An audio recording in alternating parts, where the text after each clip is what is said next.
evening, viewers. Welcome to another very good edition of Good Evening Ghana. Tonight, we're going to have a major show. Samuel Gyamfi, how are you? The National Propaganda Secretary of the National Democratic Congress. How are you?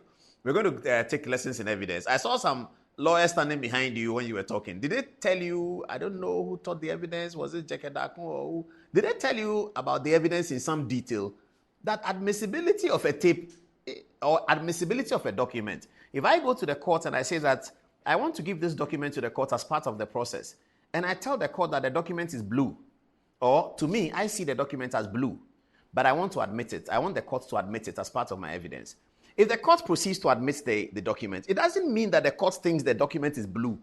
Whether the court thinks the document is blue or not, it will come at the end after the evaluation. So admitting a tape doesn't mean anything. For a court to be able to say that a tape is irrelevant or that a tape is doctored, they must first admit it. I don't understand what evidence he has been associated with. That when they admit something, it means they have admitted it because of what you think it is. What you, the person supplying it, think it is. I don't know. I saw some lawyers standing behind you, Mr. Samuel Gyamfi. Some lawyer, didn't they tell you? When a court admits something, it doesn't mean that they are believing what you say it is. They are admitting it so that it will help them come to the conclusion. So a court can admit a document for me in court and eventually tell me that, Mr. Adumochi, document classified Exhibit A was completely useless to this trial. It was a document that you procured by stealing. The court can say that at the end of the trial. So that we say that a tape is doctored. And you go to court and say, admit it. The court cannot, court is a court. They cannot say a tape is doctored unless they have taken it through the process. So I don't understand where the celebration is. I don't understand where the happiness is. I think that the most important thing that happened in court today, which we will be dealing with extensively on the touch screen, is those meetings that Mr. Jakpa has been reporting, that before the presence of a Supreme Court judge, an attorney general appointed on Article 88 said the things that he is reported to have said. Fancies are cheap. The Minister of Finance said I should jail somebody. By-election occurs, that the Supreme Court judge sworn to the oath in the second schedule of the 1992 Constitution was seated in his house. He hosted meetings. In fact, he called for meetings. Today, we know that Mr. Jakpa is the one who called for the meeting. And Mr. Jakpa is the one who called for the meeting using the name of his brother, the Supreme Court judge. That the Supreme Court judge was sitting in his house. And these conversations occurred in his presence. And he didn't say anything about it. He didn't find anything wrong with it. So there are three witnesses in the matter. Eyewitnesses in the matter. Mr. Jakpa, the learned Attorney General, and the learned Supreme Court judge. Does the learned Supreme Court judge agree with the point that Mr. Jakpa is making, that these things were said in his presence in his house? That the finance minister of the republic intends for somebody to be jailed, whether right or wrong. That the president of the republic, who appointed the Supreme Court judge, intends for somebody to be jailed, whether right or wrong. That the learned Attorney General, appointed under Article 88 to be Minister of Justice and the principal legal advisor to the government, is receiving pressure from these two high people that somebody has not done anything wrong, that he should be jailed. And a Supreme Court judge sat and listened to these things. Is that what Mr. Jakpa is telling the world? Okay, we deal with it. Good evening. Welcome to the show. Let's get on to the touch screen. Okay, so we first have Dr. Bawumia here. And he's having fun with the musician. Okay, later tonight, we'll be talking a lot about Dr. Bawumia's Ashanti Region campaign. But we're going to start heavy. We're going to go very heavy on the testimony today. Sammy Gyamfi has mentioned my name. He's my good friend. He can mention my name anyhow he likes. That's okay. There's no problem about that. His new name is Samuel Gyamfi, the National Propaganda Secretary of the National Democratic Congress. He says that a court says that they've admitted a tape. And I said that the tape is doctored, and therefore I have been embarrassed by the court because the court admitted it. I mean, this is you don't have to be a lawyer to know this. You go to police station. You say that somebody has come to my house to come and steal. I believe that it is this man. His name is Paul Adumochi. He went to school at Presec and he was born in Bema Camp. This is Paul Adumochi's car keys that he left in my house when he came to steal the thing. He forgot. So his car is still there. You tender the car keys, the court will collect the car keys. It doesn't mean the court agrees that these car keys are the car keys of Paul Adomotri. The court is now going to go through a process. It is the same as anything you go and say in court. Anything you go and say in court, the court listens. It doesn't mean that they have agreed with you. They will take it through the evaluation process. I am completely shocked for all the lawyers in NDC. Did they know that Sammy Gyamfi was going to say this about evidence, about the role of evidence? I saw some lawyers standing behind him. Some lawyers were standing behind him. Didn't they tell him about the evidence decree? Okay, now they don't call it evidence decree anymore because it's been amended into something. The evidence decree, you have to, admissibility of evidence does not mean that the evidence, the weight that the court will put on the evidence is appropriate value. Sammy Gyamfi, why are you taking me back to those days of Jekedako? I don't want to go there. I'm doing Good Evening Ghana. We have election in 6 months that we are covering. So why are you taking me back to Jekedako's days? Evidence, please, call Sammy Gyamfi that I'm talking about him because this afternoon he was mentioning my name, so we are fine. I can talk about him. Tell him that the lawyers who were standing behind him, they should tell him, they should correct him. If they are where they are saw, that Sammy Gyamfi, you can't say that. That if a tape has been admitted in evidence does not mean that the court will put the same weight on it. Hello, Samuel Gyamfi, how are you? I like this tie you're wearing. Please go back to your evidence notes. Don't politicize law. You see, when you politicize law, you embarrass yourself, Samuel Gyamfi. When you politicize the law, you embarrass yourself, Mr. Samuel Gyamfi. It is true that you are a national propaganda secretary for the National Democratic Congress. It is true. And it is true that you have been doing your work for so many years now. 3-4 years. It is true. But the law is the law. It's not to be propagandized. So when you pretend or you try to propagandize the law, this is the kind of embarrassment you get. People like me, non-entities like me, will come and stand on TV and expose the fact that your association and acquaintance with the evidence decree is deficit.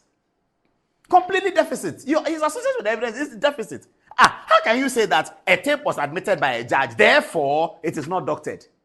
Oh, how? Well, I don't get it. But Sammy Gyamfi, why? How can you? He's a very nice guy, very sharp too. I don't know what happened. It's the politics, so when they over politicize, this is the problem. There was a lawyer standing. They were standing right there. Play the Sammy Gyamfi tape again. There's like a standing right there is a lawyer. Are you standing there? You didn't know that evidence doesn't mean that. When you submit the evidence, it means that the court thinks that the court is admitting it because they think that what you are saying is right. When you go and write a police statement and the police accept the statement that you've written, it means that everything you've written and the police agree with you. Samuel Gyamfi, why? This is so basic. You go to police station, you write a police statement, you sign it. That is your statement. You are sworn to that statement. It doesn't mean that is the position of the police. The police will go through a painstaking investigation, prepare a docket. In the docket, they may say that statement of Paul Adomotri to be discarded. He was lying in everything he said. It doesn't mean they didn't admit it. That something has been admitted does not mean that it is what you think it is. Eventually, the judge, and in any case, the judge in admitting it told us. Play Sammy Gyamfi, then we'll take a break, then we'll come and deal with it. Play it again. Those who have just tell you the other good things about the ruling, which we agree with. What we agree with and commend the judge for was number one, to admit Exhibit CAF2, CAF2, which is the audio recording the NDC put out, which Mr. Jakpa annexed to, the Honorable Atoforsen annexed to a supplementary affidavit. That audio recording, they've been saying that it is doctored and all that. They couldn't say that it is doctored in court. They've been challenging its authenticity in the media. They couldn't say that in court. So it was 26 minutes. The Godfred Dami himself, whose voice is on it, Mr. Godfred Dami himself, whose voice is on it, could not swear an affidavit to dispute the tape. He had to shift responsibility to a principal state attorney who was not on the call to make denials. Now the court says, I have listened to you. There are exceptions to the rules of privacy under Article 18.2 and 12.2. Public interest, issues of crime. I am admitting that evidence. That is a heavy blow for Godfred Dami, who has been trying to escape accountability and has been sponsoring his assigns and highlands like Nana B and Paul Adomotri to be saying in the media that the tape is doctored, it is not admissible and all that. Now that argument has fallen flat. They have eggs all over their faces. The tape has been admitted, and that is why the judge made copious reference to it in delivering this ruling. And you've seen the line of cross-examination. More tapes. are coming up. More tapes are coming up. It's when I'm talking about Sami Gyamfi, it's almost like a sweet and sour because all of us are Pastor Chris people, you see. You know Pastor Chris Oyakhilome? Yeah, we all swear by his name.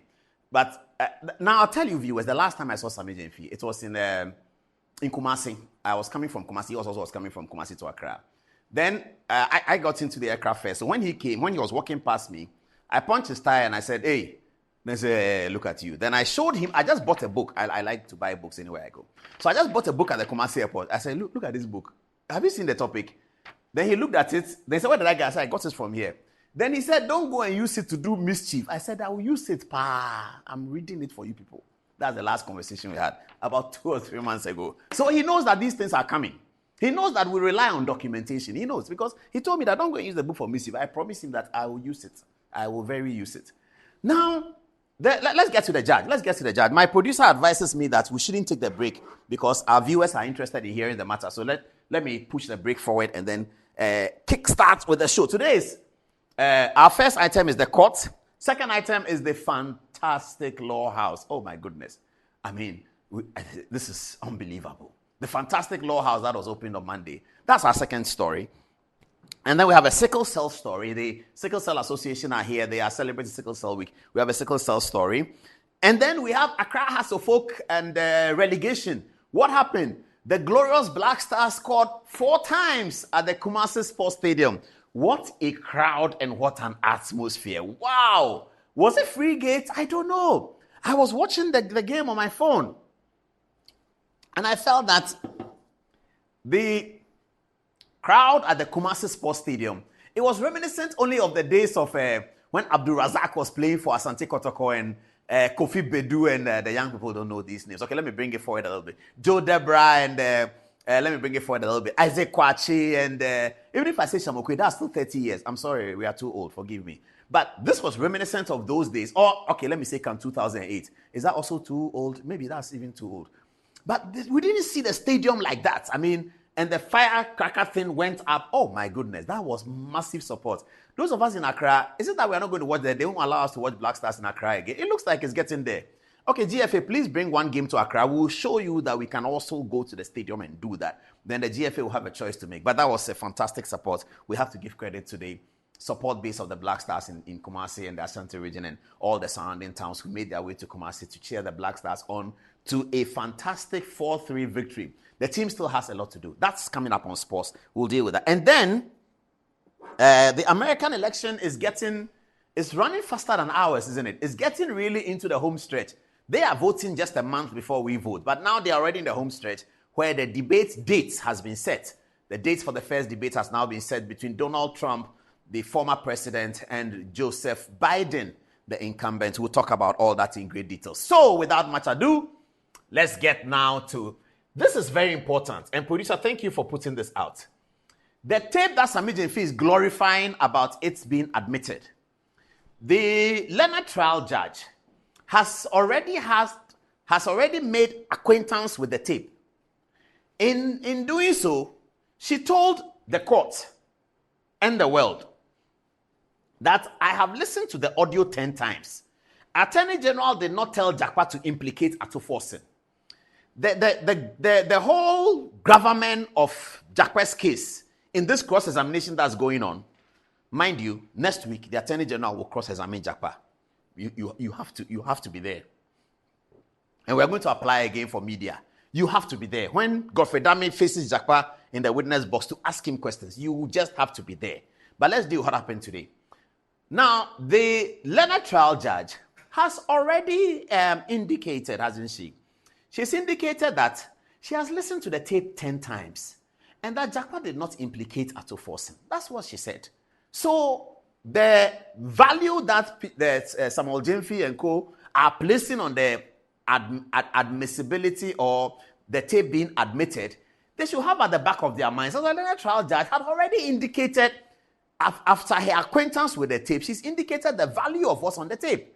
Because on the tape, the main thing they are saying is this, that Mr. Jakpa says that the Attorney General was sort of coercing him and cajoling him to implicate Mr. Forson. Learned trial judge has already said that in this court in a separate application that he's listened to it, and that is not borne out by the tape. What else then is on the tape? The other matter on the tape, the learned trial judge has also indicated that it's not a matter for her court. So really, if she admits such a tape and you come and do a press conference with lawyers gathered around you and you say that because the tape has been admitted, whereas the Attorney General and his people raised opposition to admitting the tape based on Article 18 of the Republican Constitution, that the judge thinks that the Republican Constitution is not enough to stop her from admitting the tape, and that she admits the tape, you say that because the tape has been admitted, it's not doctored. Because the tape has been admitted, everything on it is true. Because the tape has been admitted, everything on it will be taken into account. That which will be taken into account has already been told by the judge to the general public. That I have listened to the audio 10 times. Attorney General did not tell Jakpa to implicate Forson. That's the end of the story. I don't know how come that sometimes these propagandists who are supposed to be very sharp at picking signals from sentences, picking signals from people's words, and picking signals all over the place, do not see these signals when they are given to them.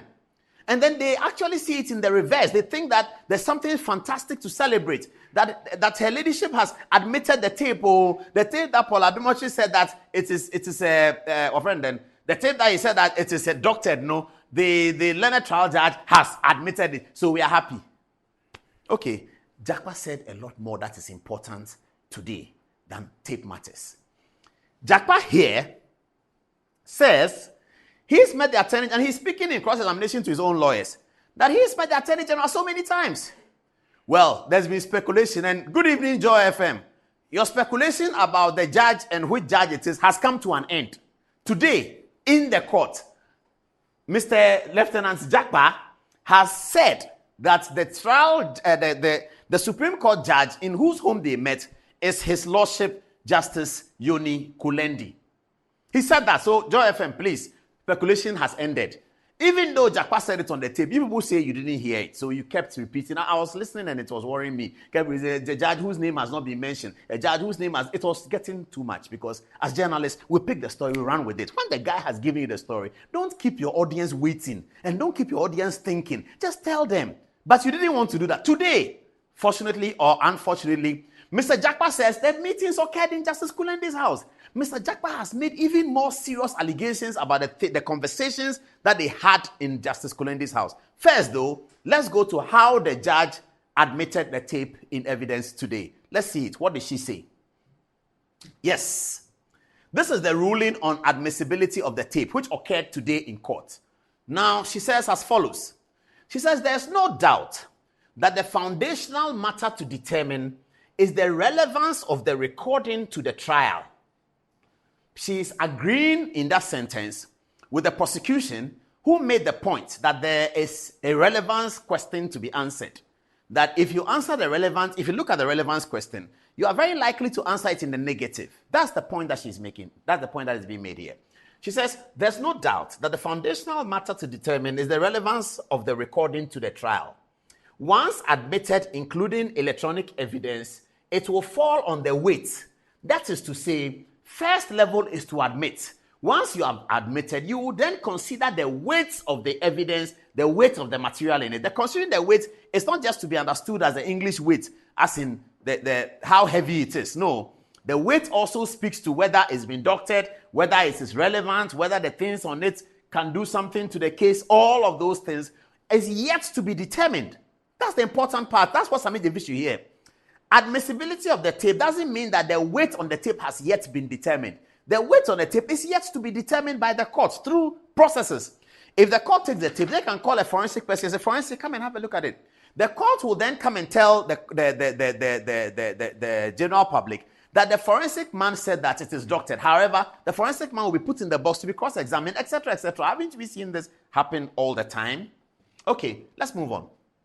He says, the court has referred to several cases, including the Raphael Kubaji case and the McPalm case, having concluded that on the allegation for which McPalm and co. were arraigned and the public interest, it was necessary to admit the recording in spite of the right to privacy. Right to privacy is one of those exceptions that was pleaded by the Attorney General's office, that the tape, admitting the tape will violate the right to privacy. Her Lordship, the judge, is saying that in spite of the privacy which she recognizes, there's another reason why she wants to admit it. And she cites the case of Raphael Kubaji and Mark Palm, about which many lawyers are seized with the facts when it comes to the evidence and admissibility of material. Okay, it goes on. It says that in spite of the right to privacy of the accused person and the manner in which the recording was done. Okay, it goes on. Reverse position, where it is not a law enforcement agency that is tendering the recording, but an accused person against a law enforcement agency. The reason why she's put the sentence there is that in the cases she's referred to, Raphael Kubaji and the Mark Palm case, the tapes in those cases were tendered by the prosecution, not by the accused person. So she's saying that even though we have a reverse position here, where the tape is being tendered by the accused person, as opposed to the prosecution, she would still admit it, even though it's reversed. So she's trying to suggest that the little distinction you see in the Raphael Kubaji and the Mark Palm case, which is that the person tendering was on the prosecution side, and now the person tendering is on the defense side, that should not be sufficient to distinguish it. She will still admit it anyway. All right, let's move on. If the recording was being submitted by the state agency in the present circumstances, the tape will have likely been admitted. Okay. The pen drive containing the recording is admitted into evidence by a court. The admitted record shall be assessed based on the evidential weight of the recording. I think Sammy Jefi didn't hear this last sentence when he sat in the court, and the lawyers around him also didn't hear it, or they heard it and they were not listening. Maybe they were listening to the guy who sang the song. What's his name? Asidel. Palota. Maybe they were listening to Palota's music in their ear. I like listening to music in my ear when I sit in places like that. So maybe they were doing that. So they didn't hear it. It says the admitted record shall be assessed based on the evidential weight of the recording. What it means is that, and that's the last sentence on the screen, viewers, if you saw it. What it means is that the admitted record is yet to be assessed. The admitted tape and record, according to the court, is yet to be assessed. Can you knock on Sammy Jefi's door and tell him that he should go back for his evidence and have a look at it? And you don't even need evidence. It's common sense, isn't it? You don't need evidence decree. You don't need any training in evidence to know that. You go to a police, you have an umpire, any umpire, and you submit something to the umpire. Another person submits this to the umpire. One person comes and says, umpire, don't collect his paper. Umpire says, don't worry, I'll collect it. You two bring yours. That means that the umpire is going to necessarily make the conclusion that you think it. I mean, why should anybody try and spin with something like this? I mean, is that also part of politics? Then I don't want to be part of politics. If this is part of politics, that you can see blue and call it red. I mean, if you have forgotten or you don't understand us, that's forgivable. But this is not the case where people don't understand. This is a case where people are trying to politicize the law so that they will have something to say. Because the germane issue from today's trial and the proceedings thereof is that the Supreme Court judge was there when these spurious allegations are being made by Mr. Jakpa. That the Attorney General said some finance minister, and then today, this is the latest one they added, that Attorney General said fancies are cheap. I don't even understand that. Oh, these people. Sometimes you feel pathetic. I mean, okay, so let's move on.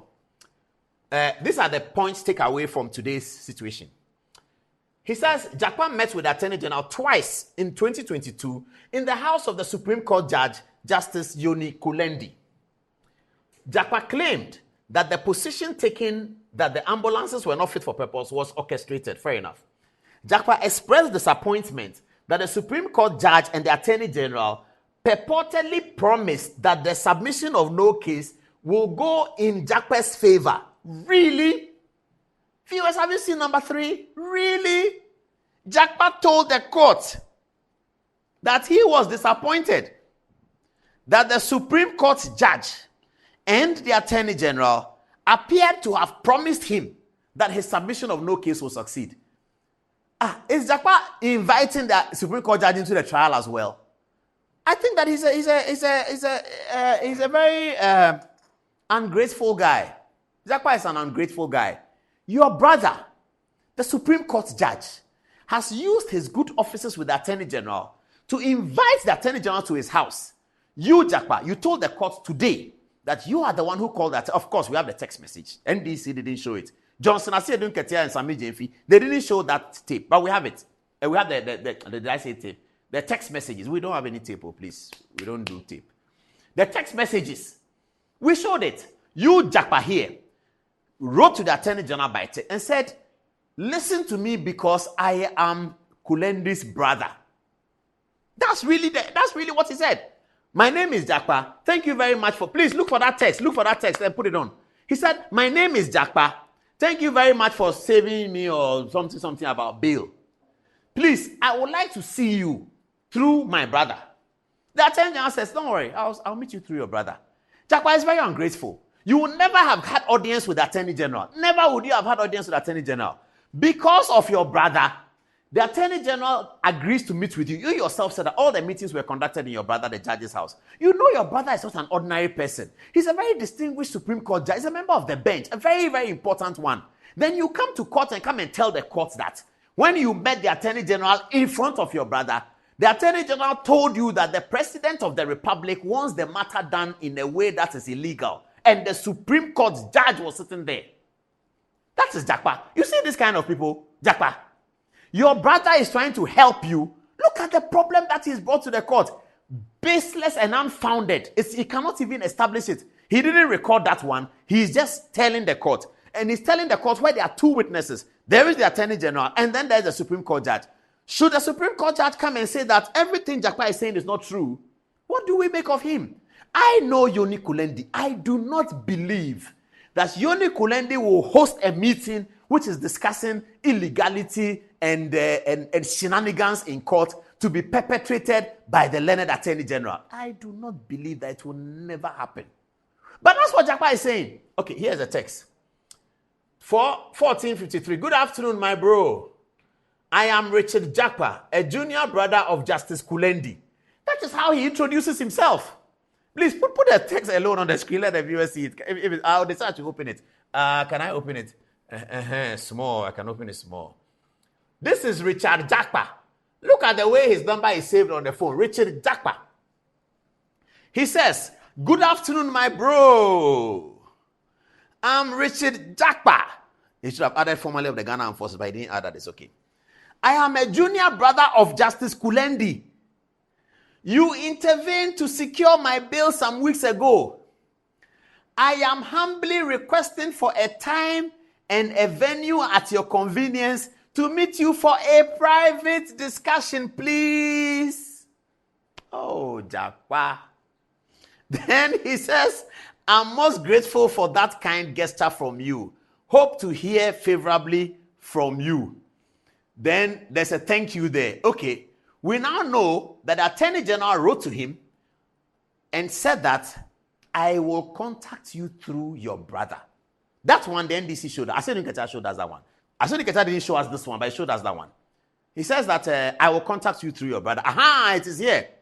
Arrange. Okay. The Attorney General, his language is better than mine. So he didn't say contact, he said arrange.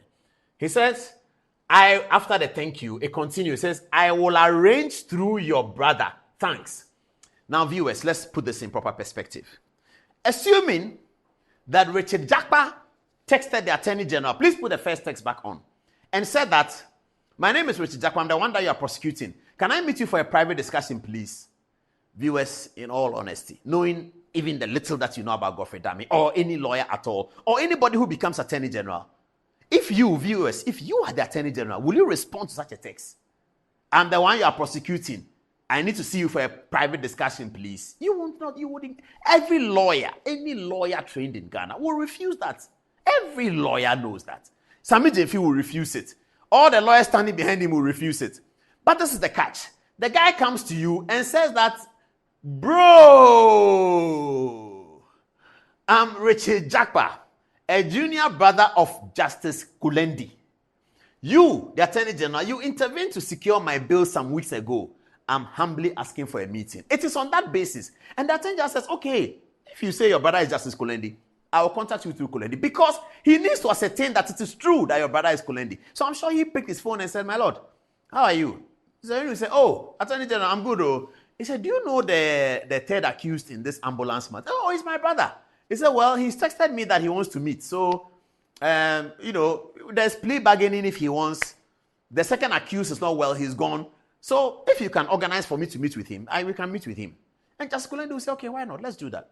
And then they met several times. And then after that, he made a phone call to the Attorney General weeks later. And by the time he was making the phone call to the Attorney General, he already knew the Attorney General's position on some of the things he was going to express. That brings me back to the judge, saying that I have listened to the tape several times. I did not hear the Attorney General say that he needs your help to implicate Ato Forson. That brings me back to this. Thank you very much. It brings me back to this. I have listened to the audio 10 times, not more than several. Several, the mathematicians tell us several means 4. Please, can you bring it back? I think I touched something. The mathematicians tell us that several means 4. So 10 times is more than several. I have listened to the audio 10 times. Attorney General did not tell Jakpa to implicate Ato Forson. Samuel Gyamfi, the National Propaganda Secretary of the National Democratic Congress. Then he goes to court and says that because he closes court and holds a press conference and says that because the tape has been admitted by the judge, therefore, those who said the tape was not good are funny people or have been embarrassed. I mean, he should just have told the audience that, well, today we have come and the tape has been admitted by the judge. That is a first step. We are hoping that after the judge has assessed it, she will come to the same conclusion that we come to, that this tape is something that is relevant for the trial. If you say that at the press conference, no problem. But if you say what you said, that the tape is not doctored because it has been admitted, it just means that you have misunderstood, misapprehended, and completely don't understand the processes of evidence, not because of the technical evidence decree in court, but just because of the normal way that we do our lives. You, Samuel Gyamfi, you sit down there as a propaganda secretary.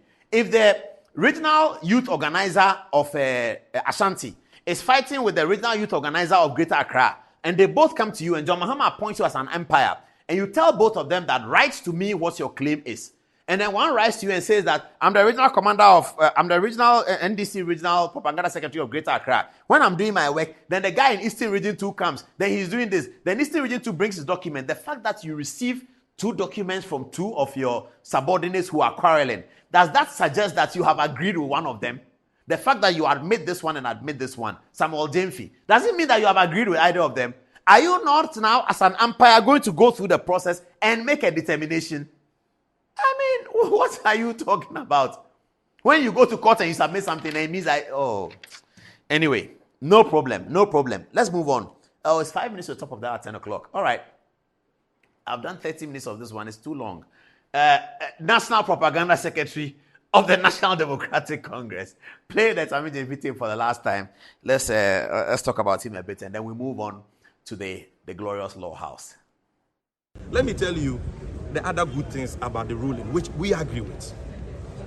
What we agree with and commend the judge for was, number 1, to admit Exhibit CAF2, CAF2, which is the audio recording the NDC put out, which Mr. Jakpa annexed to, the Honorable Ato Forson annexed to a supplementary affidavit.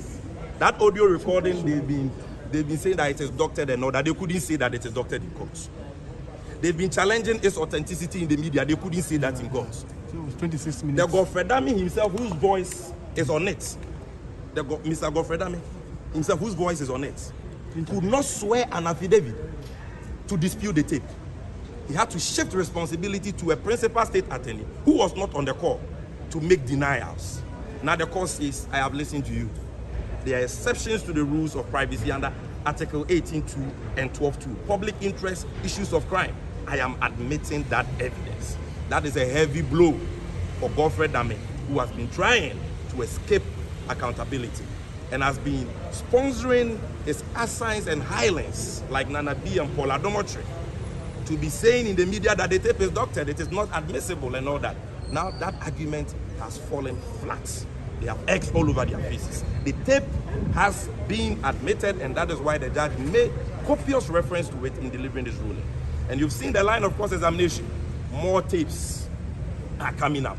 More tapes are coming up. We have been told today that more tapes are coming up. More tapes in the cross-examination. More tapes. Okay, next week, Tuesday, there will be the grandstanding cross-examination by the prosecution of Lieutenant Jakpa. Okay, what are people saying on the text messages before we go to the glorious law house? I begin with who? Antoinette. What are people saying? Thank you, Paul. Edu Jemfi Gordy says, Paul, let's tread cautiously. Sami Jemfi has hinted that there are some more tapes to be made public soon. I do believe that once the first one has been admitted in court today, subsequent tapes will be attached or tendered in as evidence to strengthen their case. I do not know why those other tapes he referred to have not yet been attached as evidence, but I do think they perhaps are calculated strategy. Now, Alenka Williams says that all this commentary will not answer the substantive matter of whether the tape has weight or not. Evidence will be put to the test. I think politics will destroy us. Now, John Achukaketu says, Paul, the Attorney General and Minister of Justice reputation has been damaged by talking to an accused he is trying in court. Paul, is Godfrey Dame supposed to even meet Jakpa at the first place? Godfrey Dame has brought the office of the Attorney General to disrepute. Now, Maud Annie says, good evening, Paul. I would like to know if the said ambulances actually arrived in the country. I am asking because I'm asking the NDC if Atuforsen didn't do what he is being accused of at the first place. Now, Master Planner Junior from Kintampo says, when it comes to political issues and analysis, Good Evening Ghana is second to none. Sami Jemfi and co are making Atuforsen's case actually worse for him. I am 100% sure that he is smiling right now. So Sami Jemfi shouldn't make Atuforsen's case worse for him. Thank you. Nana Adu Dankor Anani says Justice Kulendi shouldn't have actually involved himself at the first place in all this, knowing his caliber and stature in society. Now, Nelly Sam lastly says, Paul, you seem to come across like someone who knows the law more than most of the so-called lawyers. I listened to a lawyer on Joy FM concerning this issue, and the account he gave was very confusing, claiming that the admissibility of the tape poses a great difficulty to the Attorney General. In the history of Ghana, the NDC is known to be associated with fake videos, audios, and woefully falsified news. Why are we surprised they are still doing this? Kingsley says, Odadiapo Adomotre is peerless. His analysis are no match. Absolutely no room for misinformation here in Good Evening Ghana. This is like a virtual class you can come and get enlightened on issues. And Sami is definitely Paul's nemesis, and we should have an interesting debate sometime. We'll definitely think about that. What do we have, Mami? All right. First here is Alex Nyako, and then he says, I strongly support your assertion, Paul. Honorable Ablakwa thought same for being commended by the jury at the Supreme Court for bringing a case to court, but eventually lost the same case. And coming from Nana Ikuamu Boateng, he says, the loudmouth Sami Jemfi is today applauding the court for admitting the audio as evidence for the ongoing ambulance trial. We hope he will be consistent in applauding the judge when things do not go in his favor. And from Kwesi, he says, now Sami Jemfi is singing praises to the judge, but when it's against the NDC, Sami Jemfi will come back and accuse the judge as biased. And lastly, from Charles Osei, he says, Paul, your in-depth analysis and understanding of this matter have set you apart from other journalists. Over to you, Angelo. Ahmed watching us from Tambale says, good evening, Paul and crew. Sami, these are his words. He says, Sabi Propaganda, Jamfi and company are laying foundation to churn out hate when they are smeared on the face at the end of the ruling. Good advice to Propaganda Jamfi by Paul to separate his middle name from law. The law which Jamfi seems to practice is a bit incoherent. Continuing, Gina Akbar, watching us from Tamale, says, the NDC always thinks that propaganda is the only way for them to use and get what they want everywhere. But my boss, today is my birthday, so I need a powerful birthday song from Good Evening Ghana to play. Sure, happy birthday to you, Akbar. What's the name? His name is Akbar in Tamale. Akbar in Tamale. Good, happy birthday. We'll play your song later. Sure. Right. Continuing, Jude watching us from Domis says, Jakpa is a relative to the Supreme Court judge More tapes to come. Please, Paul, the case is in court, so relax. Now we have a bit of analysis from Prince Bansa, watching us from the University of Lincoln in the United Kingdom. He reads as follows: lawyers who always do partisan cases or politicize their career or espouse partisan legal views often don't do well in their legal careers. One of the hallmarks of every PhD student is the ability to think critically and see through the minutes of things. Continuing, this Jakpa case will end nowhere. For example, the judge is likely to ask, how do you become a victim of an event that you yourself have sanctioned? Jakpa confirmed he requested all the meetings with the Attorney General. So how then can he turn round to play a victim in a meeting in which he himself had requested? In any case, there's no legal obligation compelling the AG to meet him. So it's quite funny for Sammy Gyamfi to even contemplate that because the tape has been admitted in court, it translates into a favorable judgment. Clearly, this case has traveled far, and the judge is likely to see through the potential attempt by the accused persons to divert the court's attention away from the main case, which is causing colossal financial loss to the state by procuring defective ambulances. Paul, back to you. Okay, it's 4 minutes past 10 o'clock, and you had a text message. I have a few more here as well, but I don't know whether time will permit me to have a great look at it. But viewers are enjoying the program, and that's very, very important. All right. Now, still about the Attorney General.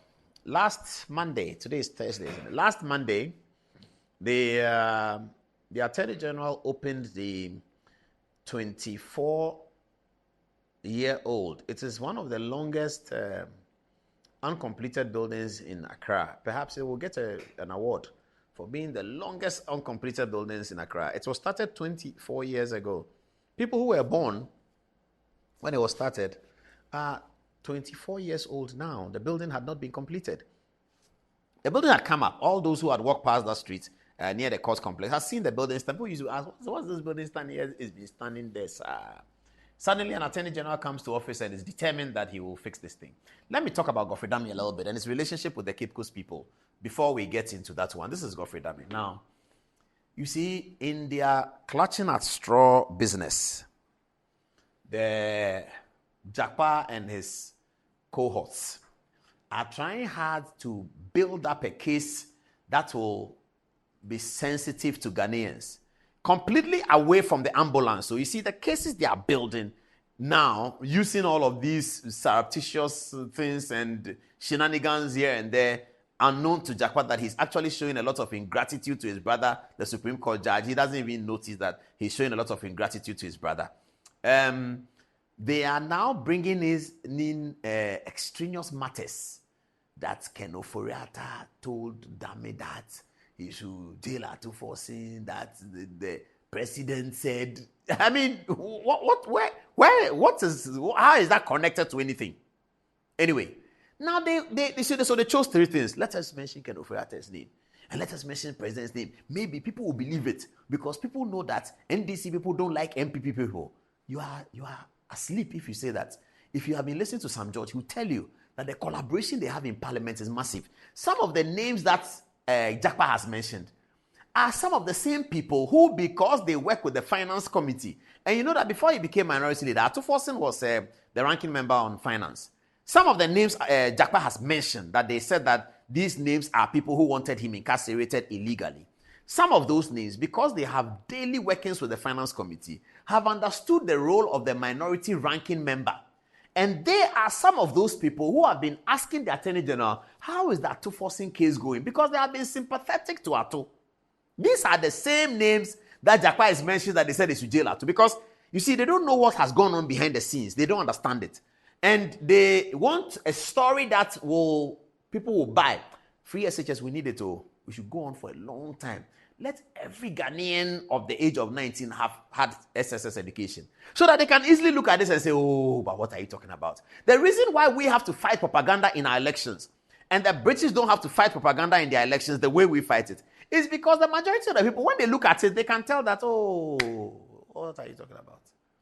But here we need to continue to educate people, not because our people are not clever. It is because our people trust politicians. And I want to come to the situation where politicians in Ghana are trusted. That is one of the reasons why I love Nana Akufo-Addo, because he gave politicians a good name. He said that he will do free SHS. Nobody believed it, and he did it. Because of that, President Mahama said in 2020 that I will do free first-year university education, and people believed it. Before Akufo-Addo, if you are a politician and you don't know and you speak, you see how the people will kill you. Did you remember that joke? When we were growing up, there was a joke about some nephew who was living with his uncle. His uncle was a big lotto staker. I don't mean the raffle we do today, the Lotto 590, the original National Lotteries one, Samia Oku's own. And this guy will sleep in the night and he will mention 74. And the uncle will write 74. 62. The guy writes 62. So the guy was staking these numbers and he was losing. He stake, it doesn't happen. He stake, it doesn't happen. One Good Friday night, this nephew went to bed again. Then when he's about to give the numbers, he stretches his body in a certain way. Then he starts. So he started stretching his body in that way. His uncle took a stick and said, Opa Kasa. And the guy didn't say anything. It means he heard the uncle threatening him that he will cane him. Because people trust politicians, we throw things at the people and then they believe it. And I want us to get to the level where we have absolute trust for politicians, where politicians have the responsibility that if I'm going to say something, I have to know, not because of me, but in the interest of the profession and the career of politics. Because whatever we do, it is politics that will determine development. It is not the people who are not in politics. They will never determine development. It's the people who are in politics who will determine development. That is why, was it Plato or Aristotle who said that the punishment for staying in a bad government, the punishment for not participating in politics is to live under the government of people who cannot do it. I think it's Aristotle or it's Plato, one of them. That's what they said. Whether we like it or not, whether we do politics or not, whether we say that we don't like politics, we are not interested in politics, politics, it is the people who are elected into politics. They will make the determination for you. So if you are an important person in your home, you're a father, an important person, and maybe you have a houseboy who is not as important, and you, the father, say you don't like politics. The houseboy likes politics, and he's elected as a member of parliament for the area. He will make policy for you, whether you like it or not. Do we need expertise to make policy? The answer is an obvious yes. We need expertise to make policy. Have we built people who can make policy, who have expertise? Yes, we have built people who have expertise. That is one of the reasons why I was fully backing Ken Ofori-Atta when he decided to do politics. Because people like him will stay in corporate, they do their banking, they make their money. That is the reason why in 2001, I was backing Togbe Afede for the Bank of Ghana job. And that is why Togbe Afede's interview on Good Evening Ghana, tell him, if he has forgotten, Togbe Afede's interview on Good Evening Ghana was the one that paved the way for him to become a director of the Bank of Ghana. I personally sent the tape to Mr. J.H. Mensah, who eventually made the decision. Because I had always wanted people like that to play a role in politics since I studied political science and read Plato and Aristotle. That until we have serious people getting into politics, nothing will change. Because it is the politics that will create the development. It is not Barclays Bank and Standard Chartered Bank and Fidelity Bank who will come and be the Minister of Finance. The Minister of Finance is a political appointment. And we must have people who are beginning to go and be Minister of Finance. In America, they've set up a convention. By the time you get to Congress, whether it's Senate or the House, by convention, you have gone through a certain educational process. Same in the United Kingdom. Go and look at them. Prime Minister and the opposition, the leading benches, check their background. You will see that their background is very similar. They have created a convention in their country. I've always said, and I'm digressing, I'm sorry, I'm coming back in a minute. I've always said that the difference between Ghana and the United Kingdom is not the weather. It's not the color of the skin people. It's not the color of the skin of the people. It is the people making the decision for Ghanaians and the people making the decision for the British people. They are different. It's not that they have more money than us. But over the years, the people who have made our decision, that is the problem. And if we continue to look at it like that, nothing will happen. I have seen people like lawyer Ofosu Dorte increasingly getting into political talk. That's what he should have been doing a long time ago. All those intelligence people, that's what they should have been doing. He should have been a member of parliament by now. That is why I support proportional representation. Next Tuesday, I'm coming to talk about that because South Africa is settling down on who the ANC is choosing. That's why proportional representation is important. So the people who do the politics are very, very, very, very important. So let's deal with it. Now, Godfrey Dame here is being reported by Jakpa that he said that Arthur Forson will be jailed, then there's by-election, and they will go and give Fantis money because Fantis are cheap. Godfrey Dame will never say that. Why? Born in Fanti, educated primary school in Cape Coast, lived in Comenda. How many of you know Comenda? Dame lived in Comenda. All his friends are Fantis. Kouzi, Pozo, myself, Bobo, all his friends are Fantis. Oh, in fact, Godfrey Dame speaks. In fact, let me not go far. 2020, MPP people were lobbying him to go and be the MP for Cape Coast. And I was asking him that, are you going to say, hey, Charlie, Cape Coast? Yeah, it was considered. The MPP, the top hierarchy of the MPP, was lobbying Godfrey Dame that, why don't you go and take the Cape Coast seat? Because you can win it. And it is true, he can win it. Because all his life is Cape Coast. Primary school, at Disadel College, father works in Cape Coast, mother works in Cape Coast. He lived there, Pozo ranking. Everything about Godfrey Dame is fancy. I think they don't know that. You see, these propagandists there, they don't have that information. So they go and cook something and say that Godfrey Dame says that fancies are cheap. So if you go there, you can. He will never say that. He will never ever say that. And one of the, if you do a bit of political analysis like I have been doing and following politicians for a while, one of the places where you cannot buy votes is Fanti. Fanti is where you cannot buy votes. There are other places you may be able to buy votes. Some you can buy, some you can't buy. But one of the places where you know that money is not going to give you any votes, it is in Fanti land. And people who live in Fanti land know that more than anybody else. Under no circumstances, Fantis are cheap. Fantis are very proud people. They had association with the Danes. They cherish their history. They cherish their Anumabo history. They cherish the history of Seaku Kosa. They cherish the history of the Big Six starting in Salt Pond. Fantis are proud of their political heritage. They do not take money to vote. Then, because they are trying to, it's an election year, Central Region is a swing state, so they go and sit down and they have something in their little brains and say, go and say that Godfrey Dame say Fantis are cheap. The Fantis will not be happy, so that they'll vote against MPP. That is their, they don't have manifesto. They don't have campaign team. They don't have anything. Now the campaign is hitting at them. They don't see where the thing is going because, they thought that when Dr. Bawumia comes up, people will be hooting at him. Oh, go away. The Kenke is too expensive. That's what they thought. Now they are seeing something different. And they are panicking. So they say, okay, let's use Godfrey Dame. It's a good example. Let's go and say that it's a fancy. Oh, no. Samuel Dimfi. It's 16 minutes past 10 o'clock. Please repent. Fight the campaign. We'll be covering your campaign. No problem. Once you do the campaign, we'll cover it. Fight the campaign, we'll cover it, we'll deal with it. Stop the propaganda because it might come around to hurt you. Please, Samuel Jenvi. So because you didn't know Godfrey Dame's background, I think you are the one who told Richard Jakpa to say those things. I think you are the one. You told Jakpa to say those things. Go back and correct it quickly. So next Tuesday when you come to court, find another story. Try and find another one about Godfrey Dame. Look for a proper one. Something that people can deal with. But this is fancy thing. If you hang around Godfrey Dame for 3 minutes, he's speaking fancy. If you like, ask the Joy FM people, they'll tell you. If you talk to Godfrey Dame for 2 minutes, he's speaking fancy. How is such a person going to say that fancies are cheap? A man who was going to represent his party in Fanti land. Please, National Propaganda Secretary of the National Democratic Congress, I beg you, let's move on and do something. He's my friend from Christ Embassy, so I don't want to say much. Okay, let's watch the first video of the Law House, the 5 minutes one. Viewers, this building was there for 24 years. The Lord Chief Justice, when she was speaking, commended the Attorney General's relentless effort in achieving this. I've spoken to the Attorney General personally about this.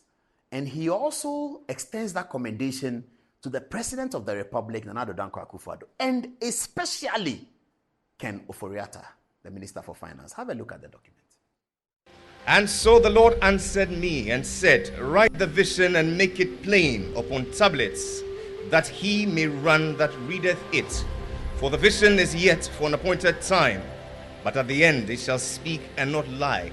Though it tarry, wait for it, because it will surely come, it will not tarry. And that's why 24 years on, we can gather here to celebrate this architectural marvel. It is, ladies and gentlemen, the Law House into the service of the Office of the Attorney General and Ministry of Justice. Put your hands together and let's celebrate.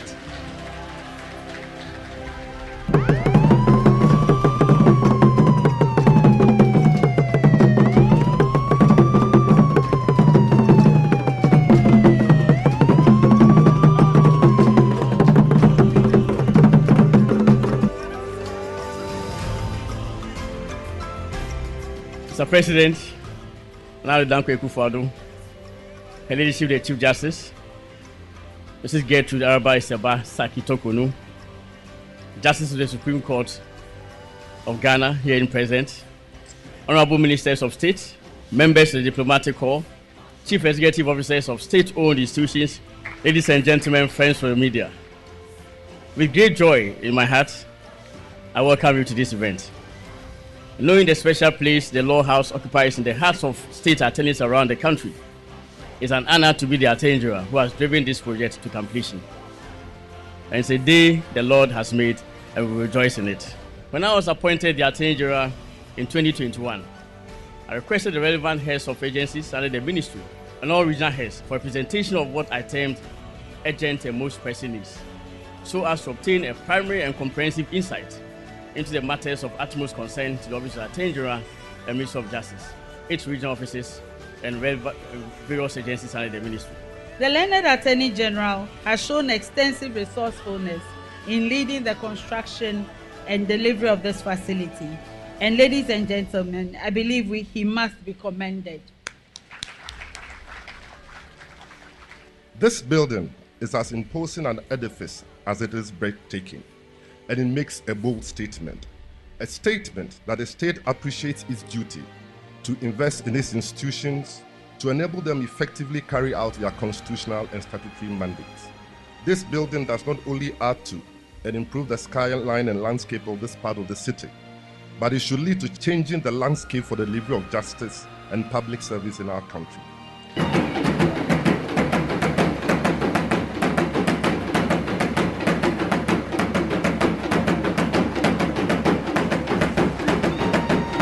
Indeed, the contract for the construction was awarded to Messrs. Energo Project Ghana Limited in 2021, 23 years ago. But due to various challenges, including delays and the need for fresh procurement approval, the project faced several hurdles. Godfrey Dame navigated these issues by obtaining the relevant approvals and re-engaging contractors, leading to a renewed effort to complete the project. He has done a yeoman's job.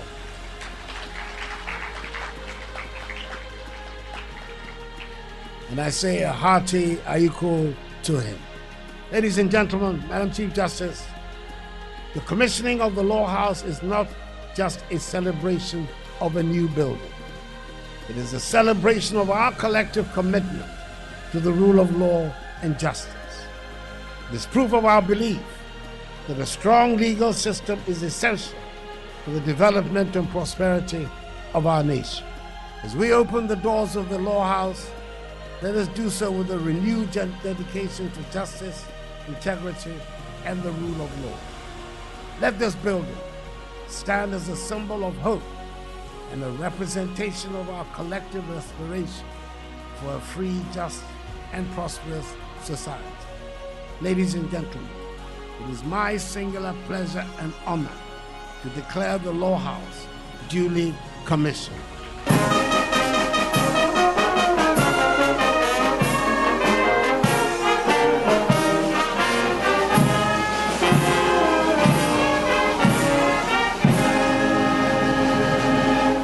God bless the Law House and all who work in it, and us all.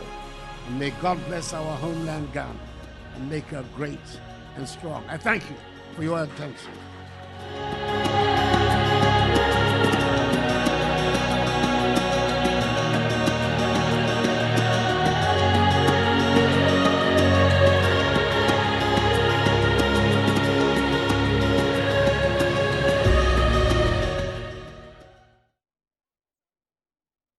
A round of applause, viewers, a round of applause wherever you are. Just applaud. It's beautiful, isn't it? Oh, Chala Akufo-Addo has done things. I mean, after he's gone, we would look at the litany.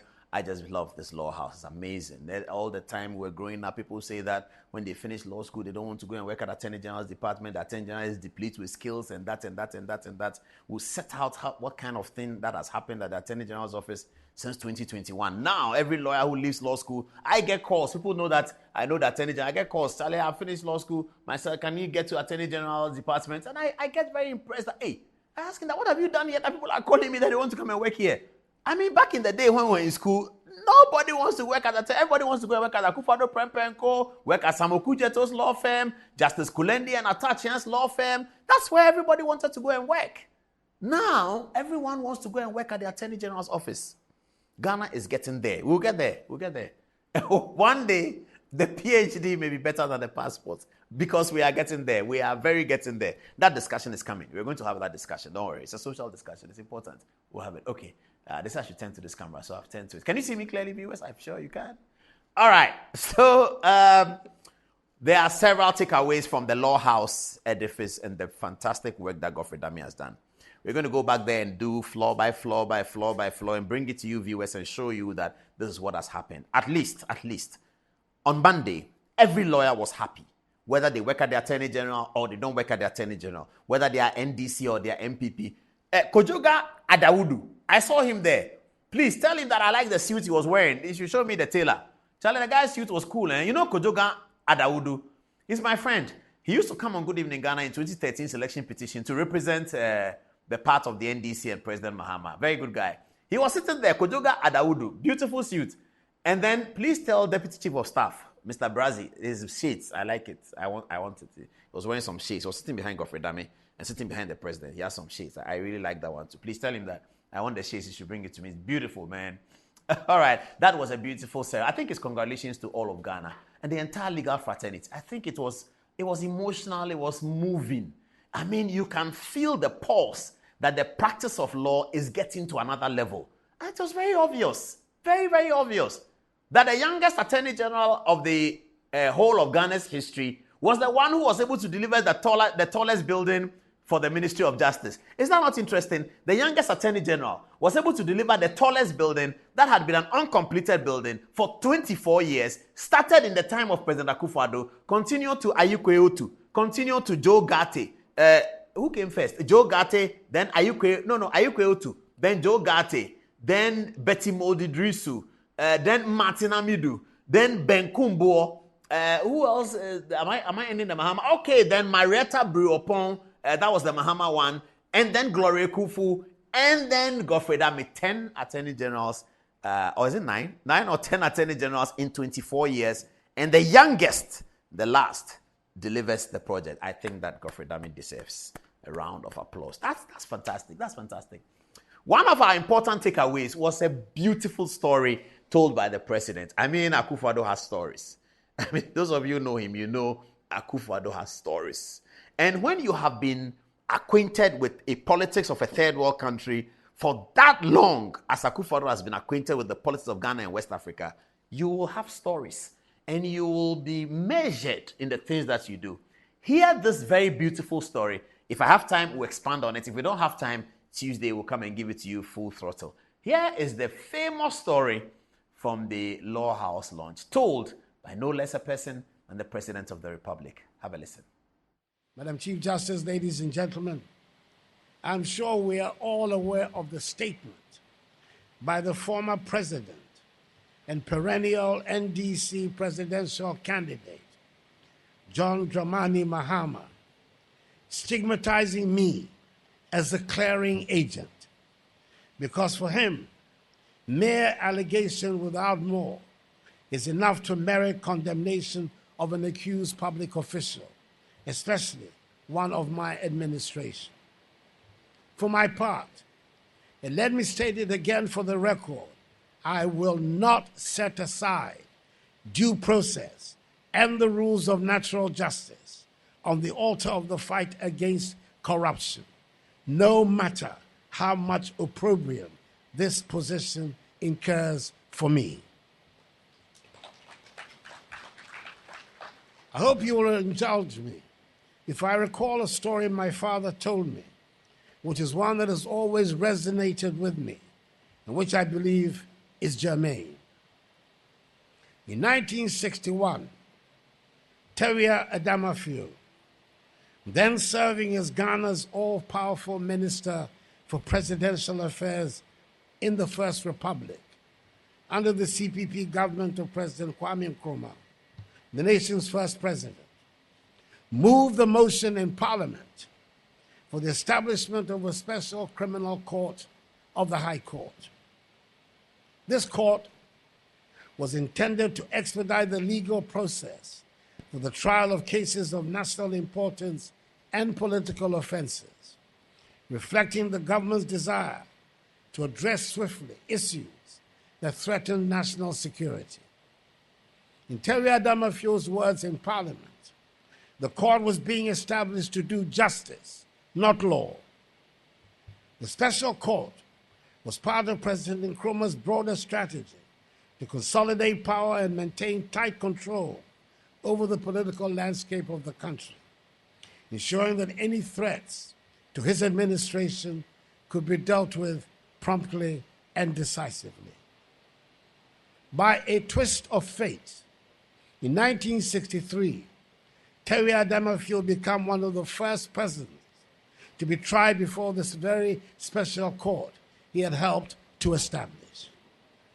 He was accused of involvement in the Kulungungu bomb attack, an assassination attempt that nearly claimed the life of President Kwame Nkrumah. Given the composition of the court, with all the judges appointed by President Nkrumah, Teria Adamafio feared his fate was sealed. However, in a surprising turn of events, the court examined the evidence meticulously and concluded that Teria Adamafio and two others were innocent of the charges of treason. Following his release from prison after the 1966 coup that overthrew the First Republic, Teria Adamafio visited my father, Edward Akufo-Addo, then Chief Justice, who was one of the judges that heard the case, together with Chief Justice Arko Kosa and Mr. Justice William Van Leer, to express his gratitude. He remarked to my father on the fairness of the trial that he was delighted that the court upheld the law and that his life had been saved by the court's adherence to the rule of law.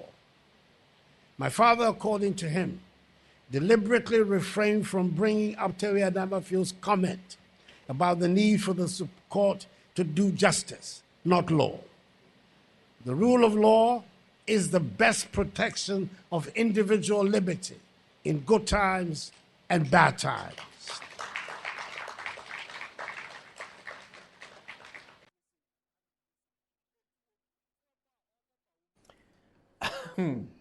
This matter, we'll get to it, because you see, there's another example to this matter. The law on causing financial loss to the states was passed in the year 2000. It was passed with the support of the Ministry of Finance at the time, the Rawlings second administration. In 2002, a trial was occasioned under the new law causing financial loss to the state. Some of the first people to be prosecuted under this was the Minister for Finance in 2000 and his Deputy Minister for Finance in 2000, both of whom were instrumental in passing the law. It is widely rumored that a law on causing financial loss to the state was passed because of J.A. Kufuor. John Agyekum Kufuor had been a threat to the NDC since 1996.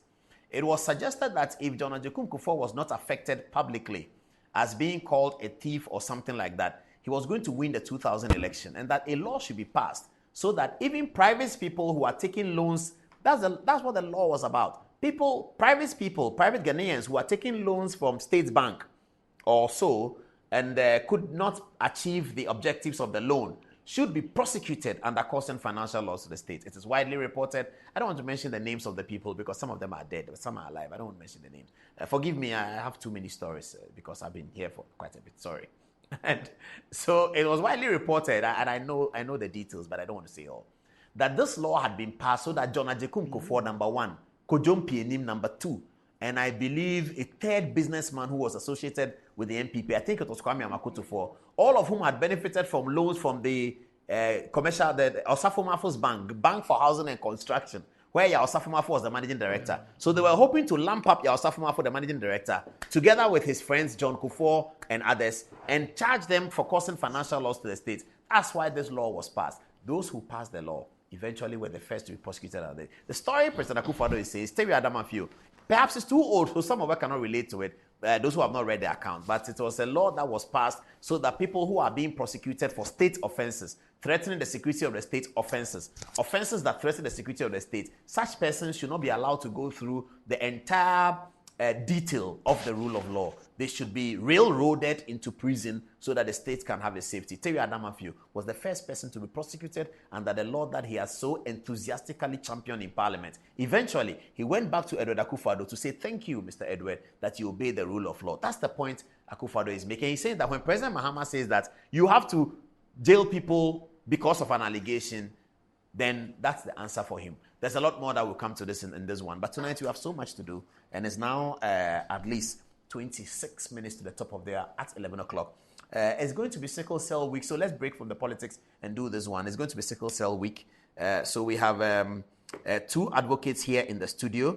And they are going to share with us what the Sickle Cell Week is about and what we should all know. Sometimes you live with people or you know people, you are in school with them, and then you don't understand why. As for them, every day they are sick, and then you start complaining. But they will explain to us that there is a condition that sort of creates this unfortunate situation. So Kweku is here for us, and he will introduce himself. Kweku, what's your full name? My name is Kweku Kwatingyebwa. And your colleague is? Charlotte Owusu. Hi, Madam Charlotte. They say ladies first, so let me start with you, Madam Charlotte. We only have a few minutes. What is a sickle cell disease, perhaps? Sickle cell disease is an inherited disease from both parents. 2 people coming together, man and wife, they give this child sickle cell disease. And these both 2 parents don't have sickle cell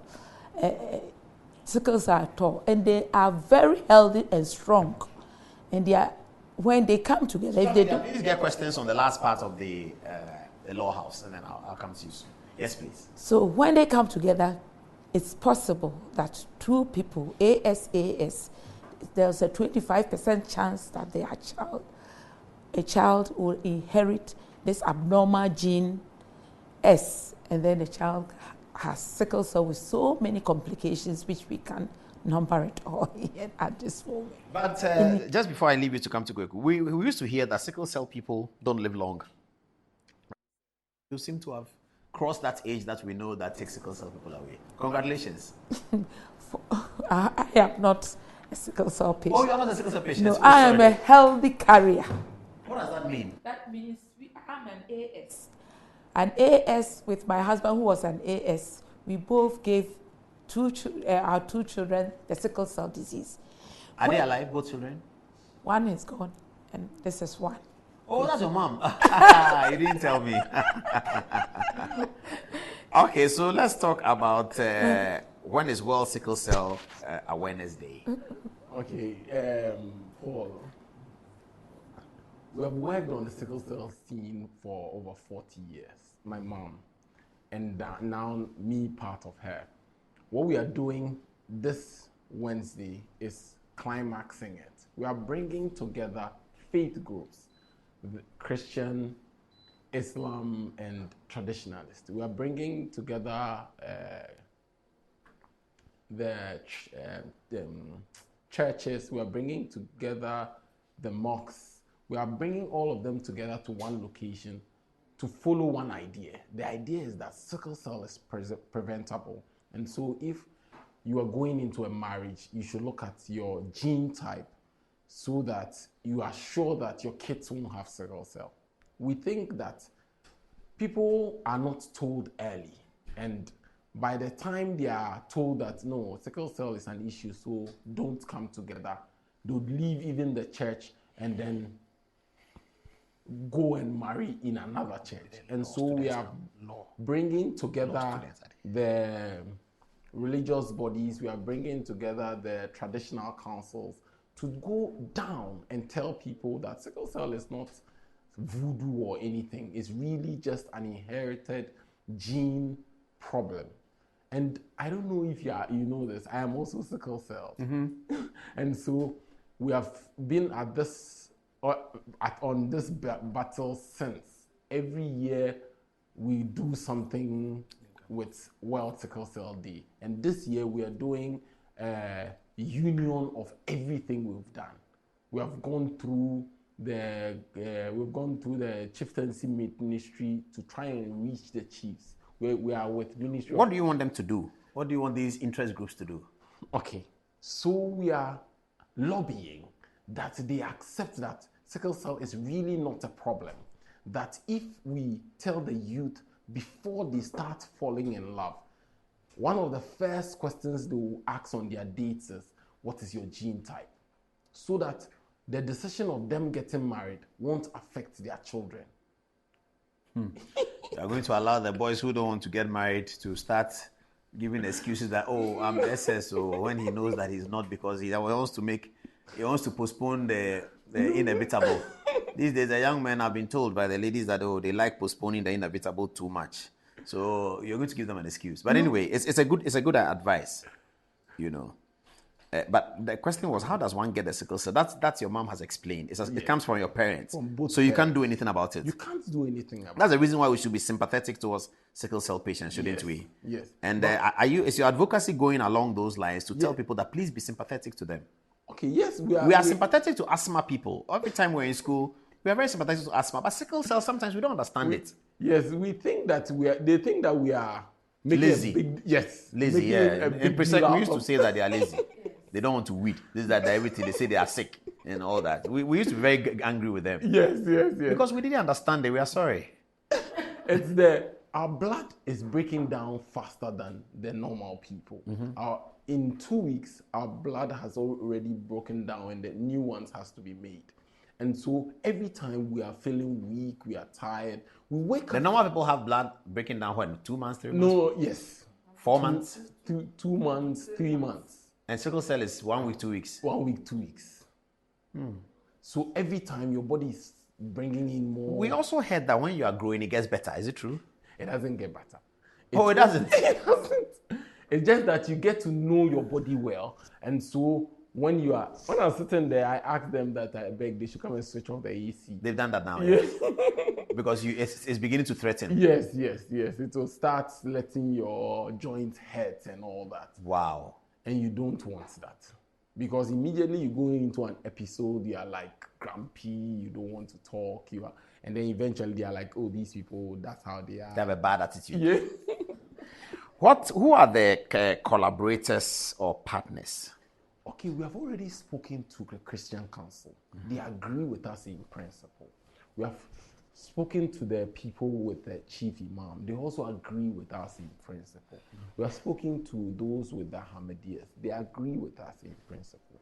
On Wednesday next week at the Kofi Annan ICT Center, we are all coming together and start a journey, a 5-year journey with the hope to reduce the numbers. Now our population we are 2% of the population. We want to bring it down to about 0.5% of the population.